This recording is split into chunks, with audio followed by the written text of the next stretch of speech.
Takwimu zinaonyesha vijana wa mkoa wa Tanga wanapitia changamoto nyingi sana zinazohusiana na haya mambo matatu.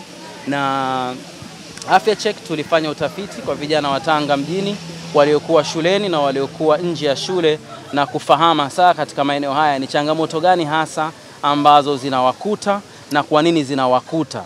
Na baada ya hapo kwa pamoja tukatengeneza sasa utaratibu wa kuweza kuwasaidia, na ndio tukaja na mradi huu ambao unaitwa Kijana Togora Tunakusikiliza. Togora ni neno la Kidigo likiwa linamaanisha zungumza.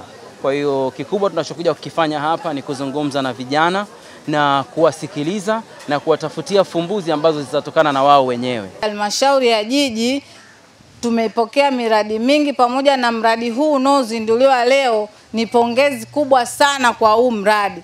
Nadhani kupitia mradi huu vijana tutaendelea kubadilika mpaka mwisho wa siku tutakuwa vijana wenye manufaa kwa taifa letu.